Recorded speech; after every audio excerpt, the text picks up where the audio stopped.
नमस्कार, जम्मू संवाद में आपका स्वागत है और मैं हूं ललित खजूरिया। कोविड-19 की महामारी पूरे विश्व में फैली हुई है, हिंदुस्तान में भी देखने को मिल रहा है और जम्मू कश्मीर की बात करें तो केसेस में लगातार इजाफा हो रहा है। लेकिन आज मुझे भी ये पहली बार पता चला कि कोविड-19 और कोरोना वायरस जो है इसमें क्या अंतर है, क्योंकि इससे पहले हम कोविड-19 कोरोना वायरस एक ही समझते थे। कोई पॉजिटिव आता था उसे भी कोविड-19 बोल देते थे, कोरोना वायरस पॉजिटिव है, ये है। इसी पर हम आज ये जो इसमें एक धारणा जो है जो एक जैसी चल रही है उसमें क्या अंतर है, इसी पर चर्चा करने के लिए हमारे साथ एसएसपी कठुआ शैलेंद्र मिश्रा जी हमारे साथ मौजूद है।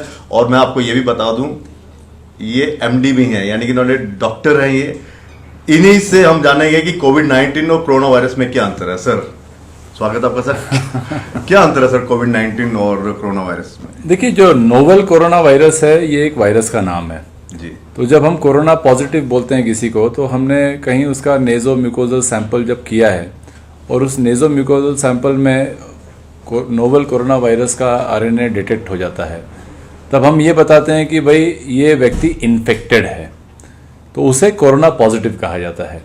अब इन्फेक्शन का मतलब ये नहीं कि ये बीमार है, बीमारी और इन्फेक्शन में फ़र्क होता है। जैसे HIV इन्फेक्शन और एड्स में फ़र्क है।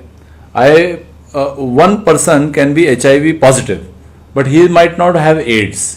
Only when he develops signs and symptoms, it will be called as AIDS. बहुत सारे लोग पूरी जिंदगी HIV इन्फेक्टेड रहते हैं, बट उनको एड्स कभी नहीं होता। सिमिलरली कोरोना पॉजिटिव जो बंदा आ जाए तो ज़रूरी नहीं कि वो कोरोना वायरल डिजीज़ की तरफ जाए। कोविड जो होता है वो एक रेस्पिरेटरी सिस्टम, जिसको अलग अलग नामों से जाना जाता है। जैसे मैं अगर सिंपल भाषा में समझाने की कोशिश करूं तो किसी को सर्दी, खांसी, उल्टी, जुलाब शुरू हो जाए, उसको हाई फीवर आ जाए और साथ में वो कोरोना पॉजिटिव भी हो, ऐसे केस में उसे कोविड कहा जाता है। अच्छा। तो कोविड की स्टेज तक बहुत कम लोग जाते हैं। आज हमारी रिकवरी रेट ऑलमोस्ट 38% है पूरे इंडिया की, और बहुत सारे केसेस ऐसे हैं जो पॉजिटिव से नेगेटिव हो गए हैं बिना कोई सिम्टम डेवलप हुए। मैं कठुआ की बात आपको करूं तो हमारे पास 31 कोरोना पॉजिटिव केसेस अभी तक डिटेक्ट हुए हैं। उनमें से एक केस पॉजिटिव से नेगेटिव हो गया बिना कोई सिम्टम डेवलप हुए। तो मैं बड़े सिंपली ये बता सकता हूं कि वो कोरोना पॉजिटिव था, वो कोविड नहीं था, और अब वो कोरोना नेगेटिव है। अब he is as good as you and me. मतलब कोविड और कोरोना ये पॉजिटिव, इसमें अंतर होता है। हाँ, ये स्टेज है। You cannot. पहली स्टेज कौन सी होती है फिर? ये पहला स्टेज होता है इन्फेक्शन का। आप पहले इन्फेक्ट होंगे, आपके बॉडी में वो इन्फेक्शन मिलेगा, या तो आप सीधे आरएनए को टेस्ट कर रहे हैं वायरस के, या आपके बॉडी में जो एंटीबॉडीज डेवलप हो रही हैं वो ब्लड के थ्रू भी आप उसकी सैंपलिंग कर सकते हैं। उससे भी पता चलता है कि आपके बॉडी में वो इन्फेक्शन है या नहीं है। तो first stage is the infection, the second stage is the disease, and the third stage is obviously या तो आप उस डिजीज से क्योर होंगे या वो डिजीज से आपकी फर्टिलिटी होगी। तो पहले स्टेज से जरूरी नहीं कि कोई दूसरे या तीसरे स्टेज की तरफ जाए, पहले स्टेज से ही रिवर्सल हो सकता है। आप पॉजिटिव हैं, पॉजिटिव से नेगेटिव हो गए बिना बीमार हुए। अच्छा। तो we don't have to be worried much about corona positives. हमें जो अपने हेल्थ इंफ्रास्ट्रक्चर पर ध्यान देना है वो ध्यान देना है कि हम कोविड को कैसे ट्रीट करें।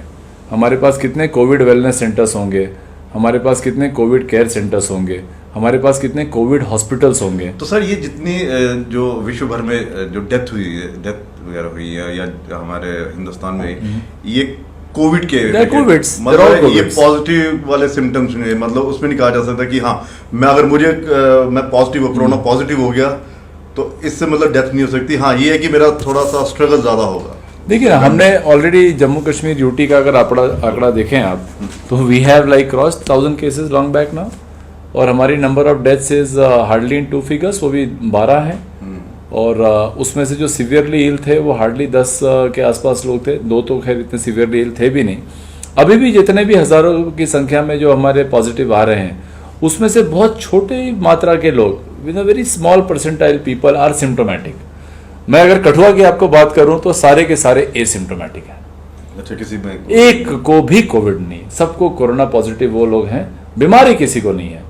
तो ये जो संभ्रांति एक फैली है कि नहीं जी कोरोना अगर आपको इन्फेक्शन हो गया तो आप बीमार पड़ जाएंगे, बीमारी के बाद आपकी डेथ हो जाएगी, ये टोटल गलतफहमी है। सर, ये कैसे, मतलब ये जहन से कैसे निकाला जाए? क्योंकि अब देखने को मिल रहा है और जो हमारा समाज है वो भी इस बीमारी को बड़ा एक अछूत की तरह ले रहा है कि अछूत वाली बीमारी है, अगर पॉजिटिव हो गया, सपोज मेरा टेस्ट पॉजिटिव आ गया तो मैं तो फिर वो तो मुझे कोविड और ऊपर ही भेज देगी, अब ये बचेगा नहीं। चलिए यही है सबसे पहला कि जो व्हाट्सएप यूनिवर्सिटी चलती है बहुत सारी जानकारियाँ लोग अनवेरीफाइड सोर्सेज से लेते हैं, को नहीं लेना चाहिए। WHO के साइट्स हैं, WHO ने बड़े क्लियरली डेफिनेशंस दी हुई हैं। उसने कोरोना वायरस का एक अलग डेफिनेशन दिया है, पॉजिटिव का अलग डेफिनेशन दिया है, कोविड का अलग डेफिनेशन दिया है।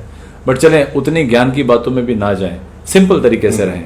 तो सिर्फ समाज को इतना बताना है कि जैसे आज हमारे 31 केस हैं, 31 में से एक पॉजिटिव से नेगेटिव हो गया है, बचे हुए 30 केसेस में एक को भी कोई सिम्टम नहीं है, यानी कोई भी उन 30 में से बीमार नहीं है, सिर्फ उनके बॉडी में वायरस प्रेजेंट है और सब कुछ सही रहा तो अगले 14 दिन में बिना किसी ट्रीटमेंट के शरीर की अपनी आत्म शक्ति से वो पॉजिटिव से नेगेटिव भी हो जाएंगे। और ऐसे कितने भी लोग हैं, ये तो खाली नोन फैक्ट्स है ना, ये तो जितने हमने टेस्ट किए होंगे उनमें से हमें मिले, ऐसे बहुत सारे केसेस हैं जिनमें वो वायरस गया भी होगा, वहां पे इम्यूनिटी भी डेवलप हो गई होगी, वो पॉजिटिव से नेगेटिव भी हो गया होगा। इंटरेस्टिंग बात यह है कि अगर हम एक रैंडम सैम्पलिंग करें 100 लोगों की for the presence of antibodies, तो मुझे यकीन है कि बहुत लोगों में कोरोना वायरस के अगेंस्ट एंटीबॉडीज मिल जाएंगी, यानी उनको इन्फेक्शन हुआ था, वो बीमार नहीं पड़े, उनकी बॉडी में एंटीबॉडी तैयार हो गई और वायरस उनकी बॉडी से चलता बना। अगर भविष्य में आएगा तो वो बिल्कुल नहीं, that is what is called as herd immunity. जब एक लार्ज पॉपुलेशन में ये इम्यूनिटी अपने आप बिना उस पॉपुलेशन को बीमार किए वो डेवलप हो जाती है। हिस्टोरिकली आप देखेंगे कि जितनी भी ये बड़ी बड़ी महामारियां आई हैं, चाहे प्लाग की आई हो या आपके कोलेरा की आई हो, सिफिलिस की आई हो, ये सारे के सारे हर्ड इम्यूनिटी से ही ट्रीट हुए। ये तो उस मुकाबले में बहुत भयंकर बीमारी नहीं है। वहाँ पे तो कुछ बीमारियां ऐसी थी जहाँ 1/10 of the world population got wiped away. हमारे तो जो डेथ्स हैं वर्ल्ड वाइड वो अब जाके कुछ लाख का 2-3 लाख के आसपास पहुंचे हैं। अदरवाइज आप देखें तो we should not be too fearful about it.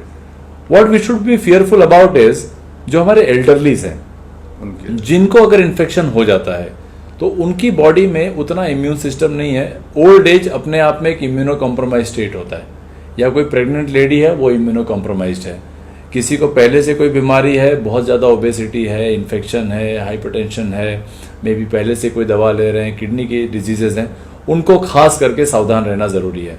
Healthy आदमी को कोरोना से बहुत ज़्यादा घबराने की ज़रूरत नहीं है। It's a welcome thing to a certain extent. और सर कोई संदेश यही है, आई मीन कोरोना आपने देखा होगा जगह जगह जो नेगेटिव पॉजिटिव से नेगेटिव हो रहे हैं, पुलिस वाले, एडमिनिस्ट्रेशन वाले, मोहल्ले वाले उन पर फूल माला डाल के उनका स्वागत कर रहे हैं। इस भावना को और फैलाइए।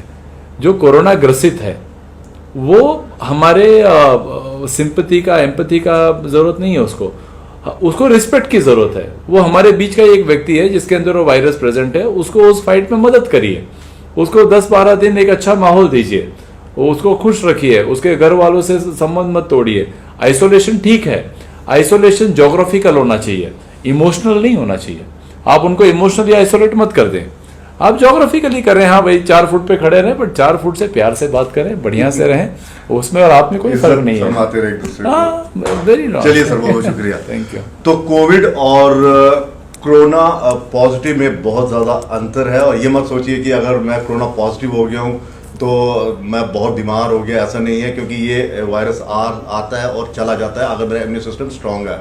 दूसरा ये भी बहुत सर ने कहा कि आपको अगर उसके साथ दूरी बनानी है तो जियोग्राफिकली आप उससे दूरी बना के रखिए, और इमोशनली जो है वो उसके साथ रहिए ताकि उसका मनोबल बढ़े। फिलहाल इतना ही, इजाज़त दीजिए, नमस्कार।